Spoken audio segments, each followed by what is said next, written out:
Hi, this is Rie Koyama. You're listening to the Legends of Reed. Welcome to Legends of Reed. I'm Anne Sukumaran, a bassoonist from Singapore. So happy to have you with us today. Yes, I'm very happy to join. And you're coming to us from Bremen today, right? Yeah. Yes, exactly. Okay. Yeah. Cool. To begin with, could you tell us how you started playing the bassoon? Yeah, the story is quite simple. My father is bassoon player as well, and when I was 7 or 8, I always um, slept, or I had my room next to his practice room, so I was always falling asleep when he was practicing, and I somehow like the instrument because it has so many potential to do everything in the high range, in the low range. I really love the color of the sound. So at some point I started to dream about becoming a bassoonist. So then once when I told my father that I want to start playing bassoon, he was very happy, and the next day I could already find a bassoon in our living room prepared for me, a little one. So that's how it all started. Yeah, I can imagine he must have been quite happy to hear that from his daughter, right? Yeah. I hope so. Yeah, yeah. Yeah. So, who or what have been the most important influences on your musical life and career? Mm, Actually, it is very difficult for me to name one person because I always get inspired by so many people and also lots of moments. It can be already a concert where I can hear little musicians, um, small children, where I get inspired. Or it can be a big master of musician where I'm listening to, or it could be also the moment when I'm playing chamber music and I get super inspired by all the other musicians. So it's for me, it's difficult to name one person because I feel the world is full of inspiration to me. Yeah. Okay, yeah. So, so you mentioned that you're a daughter of a bassoonist and a professor. Um, do you feel any kind of stress or expectations that you had to succeed or practice a certain amount of hours in the beginning? Yes, I did have pressure, sometimes in a good way, so I could motivate myself. And sometimes it was a bit too much of pressure because, yeah, as you said, um, I could feel high expectations from people around me and us. And as a daughter of a bassoon player, it must be good, or I should just leave it. So, yeah, it was stressful sometimes, or yeah, often actually. But I could turn it to a very positive energy to motivate myself. And of course, my father helped me a lot in this process as well.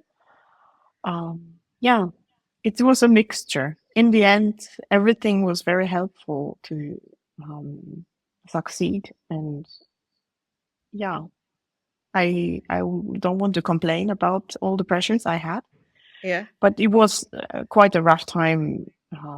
Yeah. Yeah, I can definitely picture that. Um, I've read in your resume that you've won so many prizes here in the music competitions. Could you briefly tell us how do you approach preparation for a major competition? Yeah. Yeah, I counted the days backwards, so I knew when I have to be ready with my program. So let's say it must be the 1st of January. I would start counting backwards from that day. 1 week before I should be done with my preparations, and 10 days before maybe I try to play everything through, and so on. I try to have enough space and time so I don't get too stressed. And I calculated well when I have to do what. And um, yeah, like little goals week by week, Mm-hmm. so I can control my stress level. Mm-hmm. Yes, that was the main thing I was thinking about before Mm-hmm. competition. And yeah, it has nothing has changed till now. When I have concerts on my calendar, I do the same thing. So when I have to be done with my preparations and when I have to do that, and, all the Mm-hmm. organization stuff, I do it in the same way. Mm-hmm. So Yeah. proper planning, you sit down and you plan your Yeah. agenda. Mhm. Okay. Oh, so it's a very sensible way. And you also studied with Dag Jensen in Munich. Mhm. What did you learn the most from him? I learned a lot from him. Unfortunately, I couldn't have so many lessons with him because I was already member of Deutsche Kammerphilharmonie. Pretty much at the same time, I got a position there, so I had to commute between Bremen and Munich, and it's quite a long way, seven Okay. hours. So, but all the lessons I could have with him was very positive. Also, the energy in the lesson, I felt I went out of the lesson from the classroom with a very positive mind setting. When I was a bit unsecure, I went to the lesson and afterwards I was full of confidence that I will make Mm-hmm. it, that I will, I'm okay, I'm doing good job. Mm-hmm. And he could give me lots of confidence. And he also told me a lot of details about, um, for example, orchestra excerpts I had to prepare for auditions, and the little details, they were super important also for auditions because they made in the end the difference to the others probably. And yeah, I only have good memories, and I'm super thankful that he took me in his class and yeah, had to learn a lot, and he helped me a lot. He was always there when I needed help, and Mm-hmm. it's for me the best teacher ever. Mm. Oh, sounds so positive. Yeah. Mhm. Um, yeah. I also know that you're quite active. Yeah, as a chamber music player with the Veits Quintet and Franz Ensemble. I think the first time I saw you was with Veits Quintet in the Carl Nielsen competition, playing the Mhm. Francais here. So how did the Veits Quintet come together? Were you friends before this? Yes, Kyung Han, he is the oboist. Him and I, we were studying together in Trossingen, and we know each other since he was 14 and I was 16, I think, something like that. Yeah. It's a long time anyway. Yeah. And we always dreamed about having a quintet. And yeah, most of them, of the quintet, they were all Korean because Kyung got also the position in Berlin after a while he was studying, or after he was studying, I'm not sure.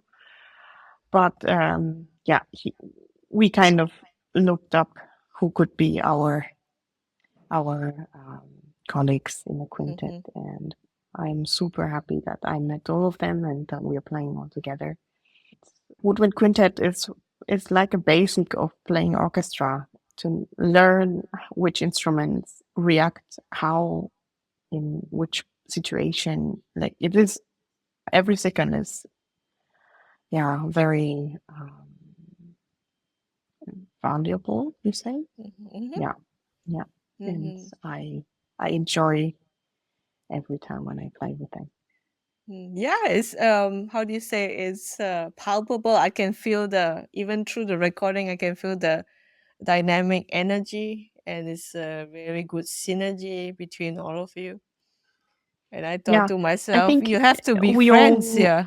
Yeah. burn for the music, and Yeah. we try to not set any um, limits. We try to go beyond the limits, and we also never try to understand too much of each other because we get too country. And playing comfortable is, for me, it's boring. Everything what is not comfortable is, it's not always like that, but it shouldn't be too comfortable, and always challenging for new colors and challenging for, yeah, new ideas. And yeah, I really like the the mind setting of the quintet, because we're trying not to be comfortable. Yeah. Ah, I see. I see. Now I get it. So you're pushing past the limits like this. Mhm. Yeah. Okay. Oh, very nice. What were some of the favorite projects with the quintet so far? Um, there are lots. A lot, yeah. Yes, yes. Also, the competition was also very intense.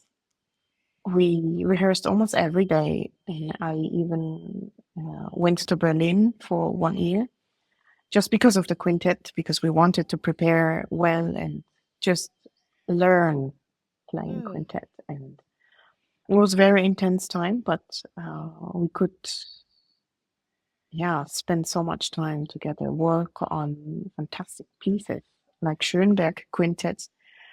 It's a huge, massive piece. We were so lucky to work on this piece, for example, which stays in my mind very present, also even now after 10 years almost.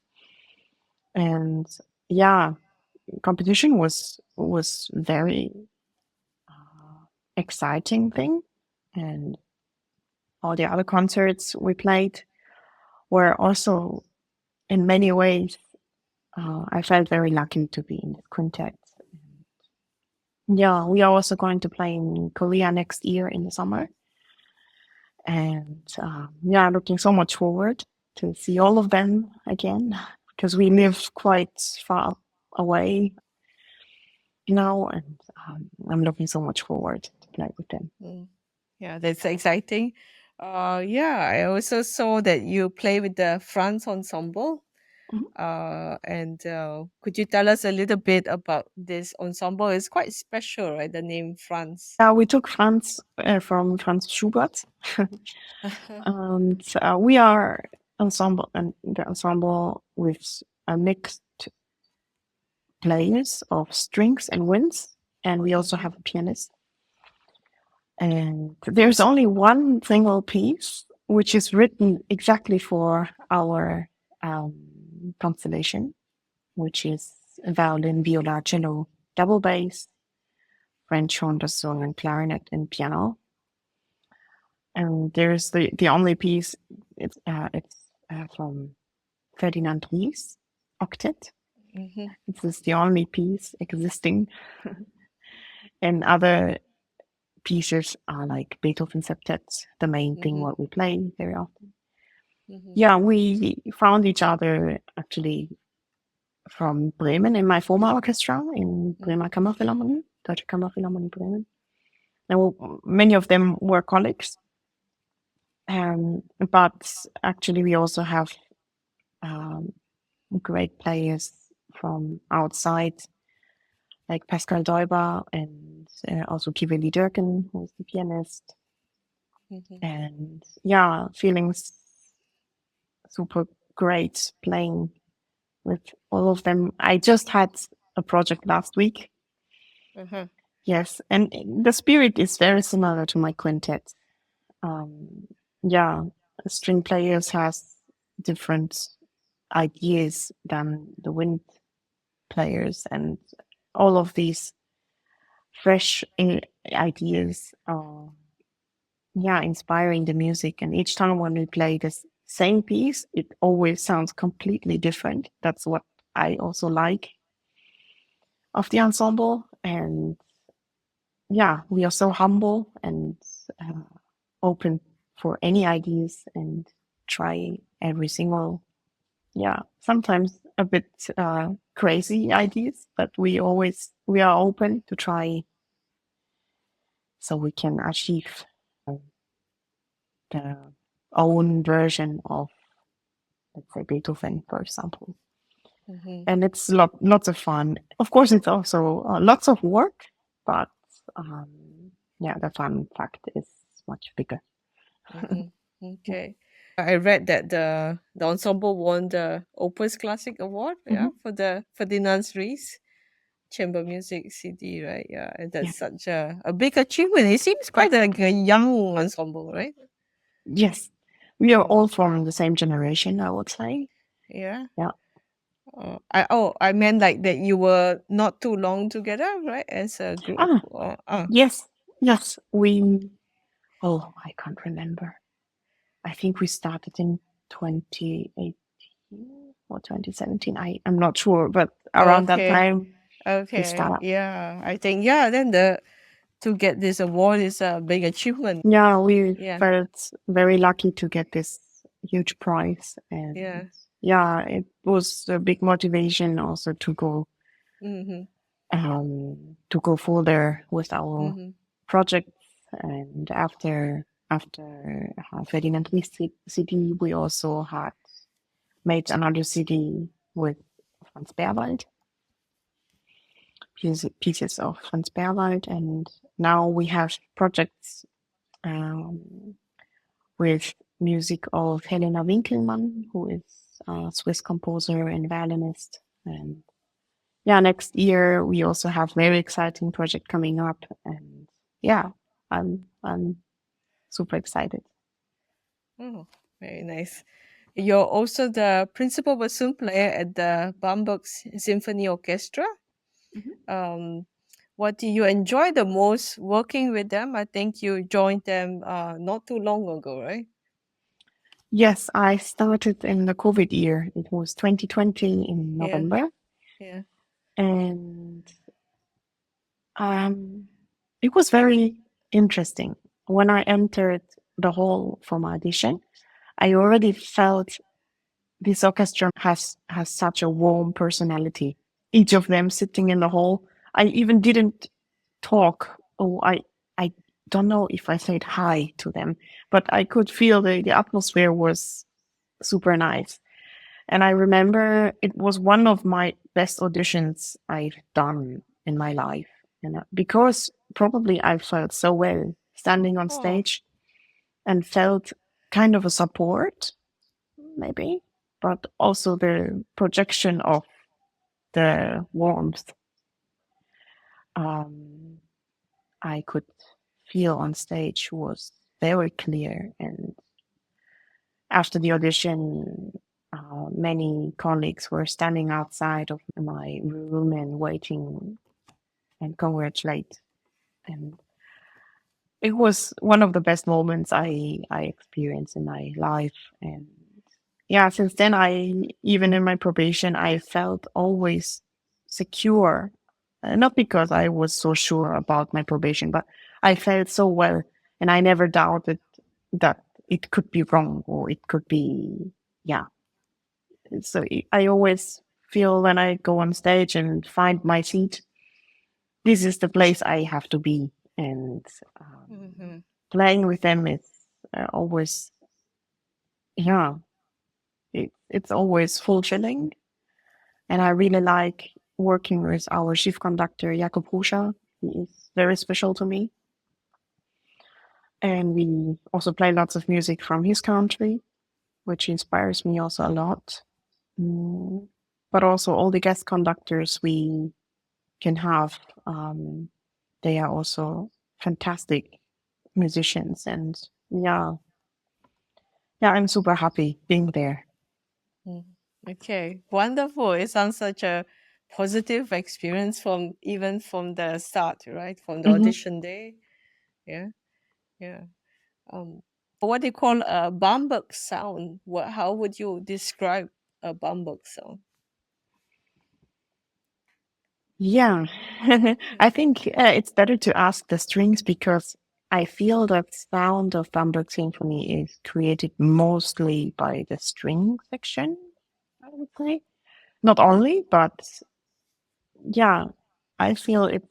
very rich and dark sound of the strings, which makes Mm, the difference, I would say. And mhm, yeah, I think people who came into the orchestra very late, like me, you people, they listen to the sound and yeah, try to fit in this sound. So there is no rule, or there is no one would say, "Oh, you don't have the sounds of Bamberg Sinfonica." No one would say that. But I think as soon as someone enters to the orchestra, I think yeah, we all match to the sound, try to match to the mm, sound, and and then in the end we create this wonderful color in the orchestra sound, mm, which is absolutely yeah beautiful. I would say. mm, But actually, I was not really aware of this sound until I heard from the others. Oh, the sound of Bamberg Symphony. Also, when I mhm, went to Japan or talked to Japanese musicians, they always talk about the Bamberg sound. And I mm, was not really aware of that before. But now I can understand what they mean. Yeah. So this okay. is a little explanation for that, but I'm really not sure. Yeah. Um, yeah. Yeah, I guess yeah, when we are so close to something, it's hard to Mhm. how do you say describe it sometimes, I think. Yeah. Yeah. Speaking about sound, I really love your sound in your recordings, especially in the on the mat Sinfonia Concertante, right? Um, could you tell us or give us some tips? How do you play with such a powerful sound, especially as a soloist to get this kind Yeah. of resonance? Yeah. Um, this is my own way to practice. And there are lots of ways to achieve that, I'm sure.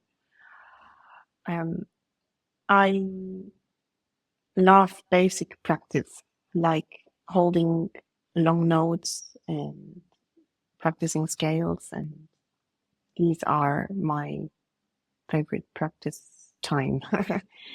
And I think to achieve a big sound is, yeah, is maybe necessary to practice long notes.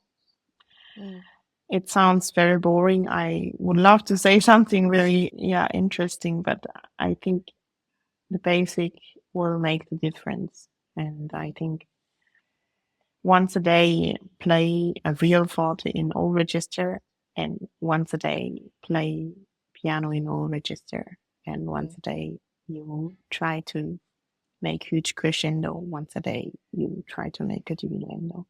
mm, That's super simple, but if you keep doing that, I think it would change mm, because, um, of course, we warm up and play some long notes, but maybe we are not giving everything to play forte, proper forte once a day and proper piano once a day. And this dynamic range will definitely change the sound. mm, And yeah, yeah, the basic will definitely change the way of playing, I would say. mm. Do you think the size of the room that you're playing in also affects the sound, like the level of the dynamics? Could be, but of course, if you have a little tiny room, your sound might get smaller. Yeah, That- yeah. Yeah, but yeah, and it depends also of the material you play on, Mhm, mhm, like what reed you play. mhm, And if you practice in a small room, your reeds will become also like that. To be, it will be mm, very sensitive reed, but mm, with a very little sound. Yeah, probably it will make difference if you mhm, practice in a big mhm, room or in a mhm, tiny room. mhm, But I would also suggest to practice in different rooms if one has the chance to change the mhm, size of the room. Maybe mhm, it's very helpful. I'm sure. mm. Yeah. Yeah, because I know the brass players they often they play in the staircase. They Hmm. try to to get the really big boomy sound. And then they said that when you playing that kind of acoustic, it also affects your hearing. Hmm. And then if you can hear very loud, then you can play extremely loud. So it's also like training the ears, I think, in a sense. Yeah. Yeah. Yeah. Yeah. So before the concert, do you have some special rituals or warm-ups, or you have or do you just do the normal routine? Yeah, I after I started to work in orchestra, I tried to forget about all my routine I had before. Okay. Because before I got the job in orchestra, I did only few things on the concert day. I tried to save my energy and Mm. don't Mm. drink coffee and don't do Okay. that and no sports on that day. But when I started working, I realized quickly, okay, I also have to live on the day of the concert. I just can't do the concert and don't do anything else. And since then, I got very easy going, but still, don't drink coffee on the concert day. Okay. And I try to sleep a little bit in the afternoon. Maybe 30 minutes, 45 Mm. minutes will be enough. But just to calm down a little bit and yeah, don't practice too much or in the early morning so I can recover until the Yeah. concert. But except these two, three rules, I do everything. I sometimes go to sports or I yeah, do lots of things at home and admin stuff and whatever. Uh, The day is pretty full when I have the concerts and when basically also when I'm at home, then I can do lots of other things. So I'm not really super strict. And yeah, and I feel the life goes on even without concert. So I try not to make it too special in my day because otherwise the pressure is gonna raise if I make the day too special. So I try to keep it simple. ah, okay. So like to try to keep it easy going like this. Yeah, yeah. Okay, Because okay, okay. in the end, I if Yeah, I prepare so much and if I do everything to make this concert special, then I like feel the pressure. Okay, yeah. now I spent whole day to make this evening very special for it must be special. So and sometimes it stresses me more than Uh, just chill and do uh, whatever I have to do and play the concert. uh. Yeah. Ah, I see, I see. So it's like a psychological kind of, yeah, like doing the opposite. Yes, maybe. Yeah. Okay, cool.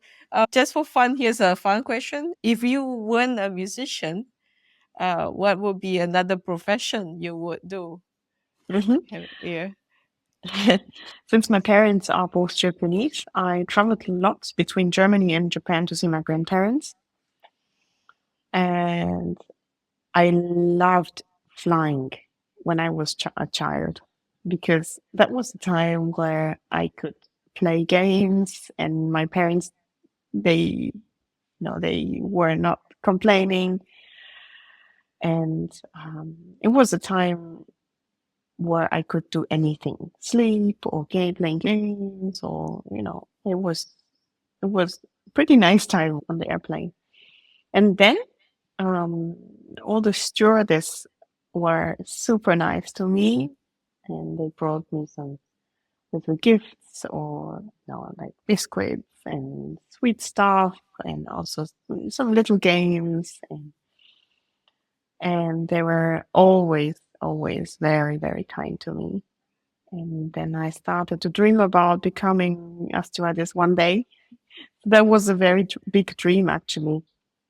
Yeah, Mm. but it was maybe before I was interested in bassoon. So maybe in kindergarten. Yes. Oh, wow. So when you were really small and yeah. Yes, yes, yes. Okay. Wow. Yeah. That's very cute. Yeah, I think at a certain point of time I also wanted to fly for Singapore Airlines.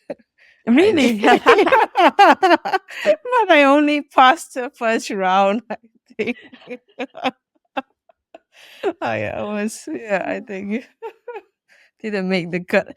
Um, yeah. Actually, when you were talking about that, I suddenly recall. I think I heard. I read somewhere about the sopranos, Cecilia Bartoli, that Mhm. she tries to keep the concert day as normal as possible. If I'm not wrong, I think she said she does laundry. Oh, Yeah, yeah. before the concert. I think just to keep it easy. Wow. I Yeah. didn't know about that, but maybe I'm very similar to her. Yeah, eh? Yeah, Yeah, yeah. about the So just routine. like, yeah, just like every day, right? You know. Yeah.